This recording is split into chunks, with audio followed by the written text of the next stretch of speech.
Hey, you guys, this is your coach, Andrea Dickerson here with IOnADaycare.com, where we connect childcare business owners with proven management solutions.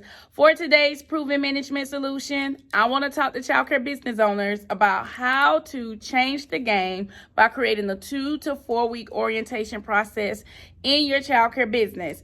If you have made the mistake like I have by listening to what's on Google and everybody else about putting a 90-day orientation process in place, then you are going to find some game-changing information that will relieve you. I know when I learned how to do things better and use systems in my program, this changed the game for me. So if you're interested in finding out more about this, give this video a thumbs up, subscribe to my channel below, stay tuned, and I'll be right back. I travel the world, literally, from state to state, looking for the next childcare boss of America. We've traveled from Jacksonville, Florida, Atlanta, Georgia, Orlando, Florida, Tallahassee, Florida, Los Angeles, California, Omaha, Nebraska, New York, New York, Chicago, Illinois. It's time to dominate. The next childcare business owner who will impact their city, their community, the children, the staff, the parents in such a way until your community will know that your fingerprints have been embedded in their lives.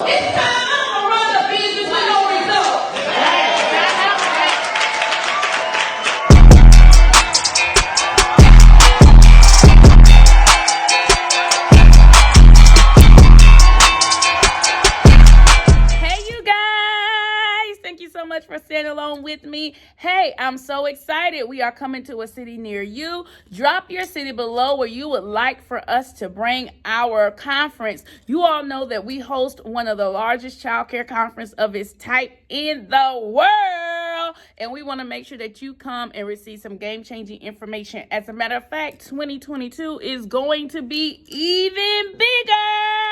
So we want you there, and we want to empower you and give you what you need to succeed. It's all about you shifting how you run your business based on systems to the next level. Not only am I hosting a group conference, but I'm interested in coming to your childcare program to help you understand where these systems need to be put in place, walk through your facility, and guide you into turning your childcare business into a turnkey operation.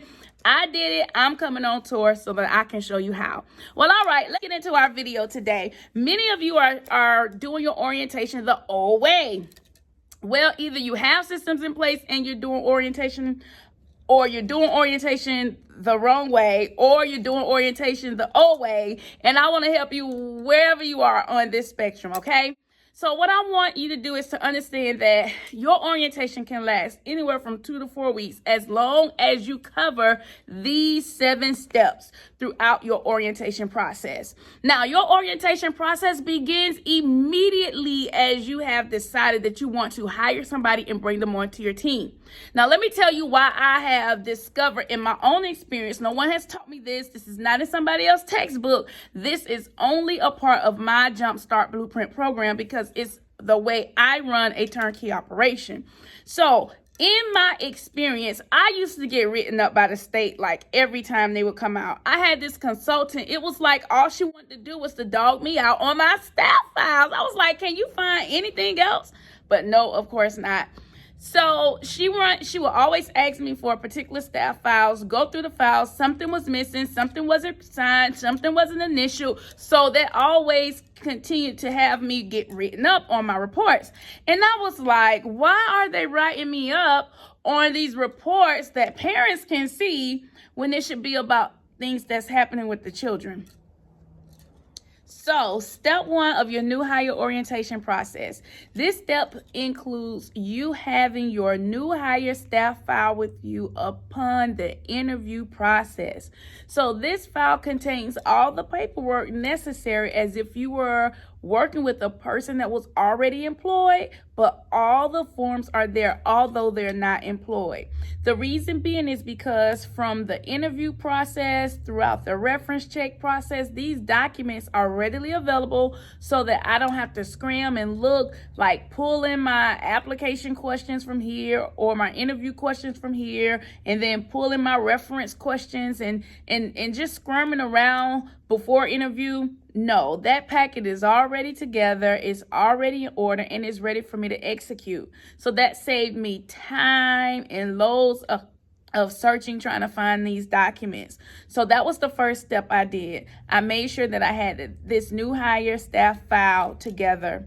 And the next step I did was an orientation checklist, and I made sure that my orientation checklist would take me through a particular amount of days. And so this checklist is provided within our Jumpstart Blueprint course. Now, within this checklist, I take my team members through a particular strategy. The reason why is because this orientation checklist is given to them upon hire, so they'll know what to be prepared for, what to know, and what I'm observing them for throughout their orientation process.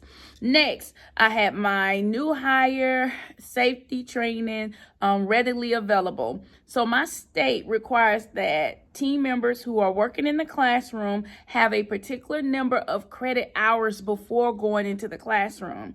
You know, they have to have basic things such as CPR and first aid, and also the health and safety training was a part of that basic. So I found a company called prosolutions.com, and what they did was provide an approved health and safety training that was virtual and also provided certificates of attending.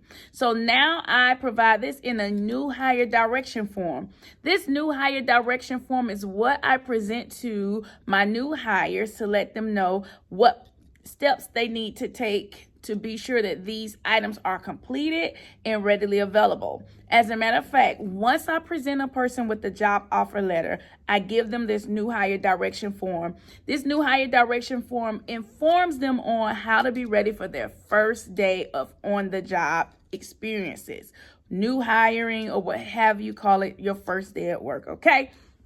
So I give them this new hire direction form and they complete it. Now, this content that I'm sharing with you is not found anywhere on Google. This is my own process that I use so that I can alleviate getting written up so much, and I can just make sure that my staff are ready for working within my facility.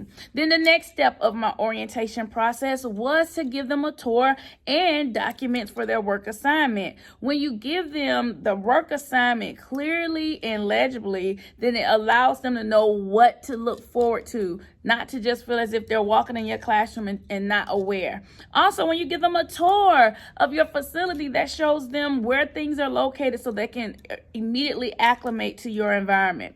Next, I make sure that I introduce them to one of my level 5 teachers. And of course, this may be one of your long-term, loyal staff members who follow your system at least 70 to 80% of the time accurately. Make sure they get connected with someone that follows your systems. Next, you want to make sure that you have defined time to meet with your new staff members throughout your orientation period. So that's about 2 to 4 weeks where you have time scheduled. They know the time, they know when you're going to meet with them so that they can go through your feedback time frame, because this is so important so that when they are being prepared for a long-term position in your company, they are already aware of your expectations, especially if you sit down and go over expectations with them throughout the orientation period. And then number 7, which is this is where you schedule your team members to follow a meeting setup. So this is where you meet with your new hires, like we just discussed. You meet with your new hires, but you follow a formula throughout this meeting so that you're making sure that you're hitting all of the necessary key factors that you want to discuss with the new hire to make sure that they walk away understanding how to either implement what they needed to know that they weren't doing, or just giving them affirming words to let them know that they are on the right track and they are meeting your expectations and what to expect next. All right. So those are my ways of taking what was a 90-day process and turning it into a 2 to 4 week process. And it ultimately changed the game for me, alleviated me from getting so many write-ups, and my team members knowing what to do and how to do things so that I could prepare them for the onboarding, which then takes them throughout the 90 days of a new hire. All right, so that's my process. Stay tuned as I share more with you guys about making sure that you have your hiring systems in place. Well, as always, remember this: if you manage the childcare business that you love, you will love the childcare business that you manage. Bye, you guys.